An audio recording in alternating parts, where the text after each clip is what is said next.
What's up, guys? This is your boy Vo Reason from Vo Life coming to you guys with a movie review. I just went to go see the movie American Skin, and oh my god, if you have not if you have not seen it, go watch that, then come right back. Or if you haven't seen it, you don't want to hear any spoilers, go watch something else on my channel, go watch something else on YouTube, yada yada yada. Don't blame me. Anyways, I freaking love that movie. That was one of those movies where I didn't even know what I was getting myself into when I watched it. Like, my wife took me to the drive-in, and I'm like, I don't even know what it's about. Like, something that she wanted to watch. I was just pretty much just tagging along. So I like watching movies like that, by the way, because like if you tell me it's a good movie, I'll take your word for it. Don't even tell me about it, I'll watch it. I don't even know how it's gonna end out. That's just me. So watching it, like, it really got me in my feels, just the fact of putting myself in the shoe of that father, like, you know, losing your child to police brutality is sickening, because as a black man, it's like when you feel so helpless to the fact of having no justice, the court systems won't back you, the police are looking at you like, oh, well, you know, you should have been doing this or that. But it's like a 14-year-old child got shot. There's no reason, white, black, Latino, or anybody, no 14-year-old child deserves to be shot in front of their father, and their father feeling so hopeless to the point where he had to take it there. And I honestly can't even blame them for him, for what he did, as far as like going in there, you know, taking the police chief and you know, taking people hostage. And like, honestly, like me, I'm not saying that I would even do that, but I was thinking like, oh, he about to go in there and start killing everybody. Execution style, movie over. That's honestly what I thought. But for him to take it to where he took it was like so methodical and so smart. The way he did it was just like, you know, having a documentary crew there and all that. Like, he could have went in there, shot him right in the head. You know, the police officer that killed his son, easy, you know. And in the movie, you know, you got your revenge, but he wanted people to see, like, he knew that he was wrong. But it's crazy because, like, when the jury and things happen, at one point I felt sorry for that policeman. And it kind of brought a tear to my eye, because it's like, I've never really looked at it the way he did. Now, this is before he admitted that he racially profiled him. You know, the fact of him saying, oh, you know, I was doing my job, you know, I was scared, you know, I have children to go home to or a child to go home to, a wife, and it's like, damn, like, you know, you guys do really have a tough job. But for the fact that you still racially profile, and then like his friend was like, oh, if you wouldn't have been speeding, then your child wouldn't have got shot. Like, that shit got me heated, because that's how some people really think. Like, they really try to blame this father for speeding, for the leading up to the fact of him losing his son, for his son being shot. Like, dude reached over, dude got antsy. Why did he get antsy? Because he was black. Looks like for a 14-year-old boy. And it's sad, because if the guy or they're both of them were white, then it would have been a whole different story. Like, he admitted, like, oh, they're in a rich neighborhood, and they're out here really late, and we're here to get the bad guys, and, you know, that I was just like, what?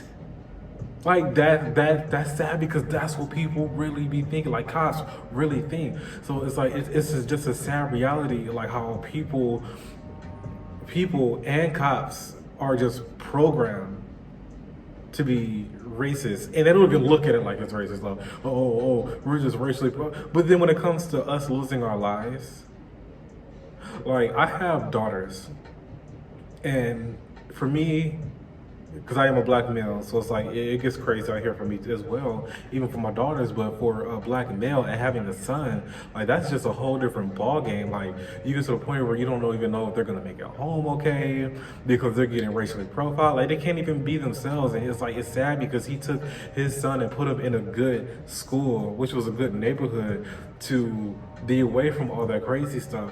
And I kind of had like the same experience, as far as I grew up in Detroit, and I was a bad kid. I went to Mumford, which was a crazy, like at the time, like it's really good now from what I hear. But back in the day when I was there, it was kind of like, it looked like a goddamn prison. It was pretty much ran like a prison, people outside, even during school hours, drug dealing, girls, being fast, metal detectors, there was fights every day, people smelling like weed, blah, blah, blah. And which is like, that's the culture. So it's like, that atmosphere kind of brought me down as far as like I didn't even want to go to school. I even got jumped off of something that didn't even have to do with me. So it's like it got to a point where that school actually became dangerous for even like my life from the person that I was. When I got transferred out of that school, I went to Southfield Lathrop, which is a school in Southfield, which they kind of call the suburbs. It kind of really isn't, but just less settled than Detroit. Complete difference. No people loitering. People were worried about their grades. The people are like proud of being smart. There was no metal detectors. That blew my freaking mind. Like, I remember one time I went to Mumford and I had a knife in my pocket because I came from out of town. And I'm like, oh my God, I didn't really want to throw it away, but I had to. Just for the simple fact that that school, South Lathrop, didn't even have metal detectors, and people were like the kids were like so worried about their grades and being proud of being smart. Like, that was just a life changer, like something I'm very thankful for. So, but luckily, sad to say, like that was still it was still like a predominantly black neighborhood, but they call it uppity black people, which is a whole different story.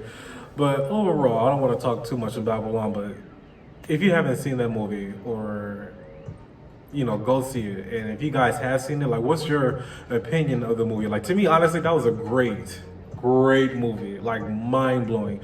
The ending had me in my feels, like I jaw dropped.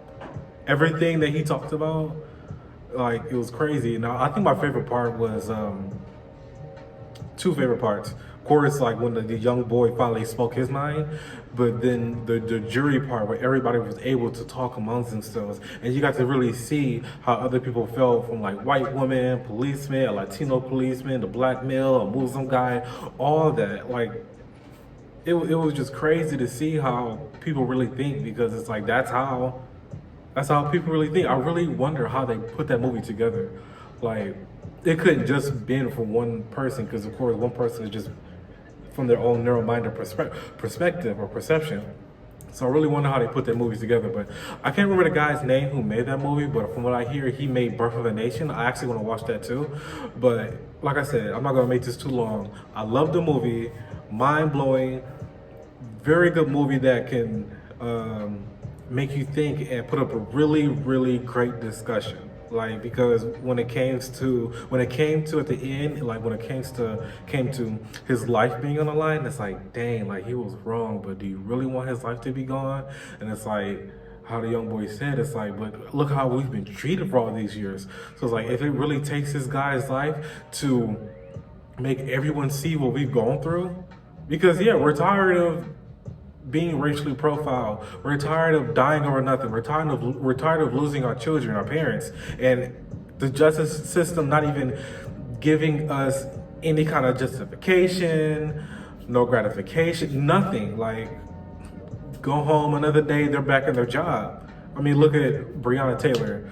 Look at George Floyd. Like, even if that person goes to jail for life, you can't get your child back. You can't get your father back. You can't get your child back. I'm trying not to get in my feels here, but like I said, that was a really great movie. Go watch it.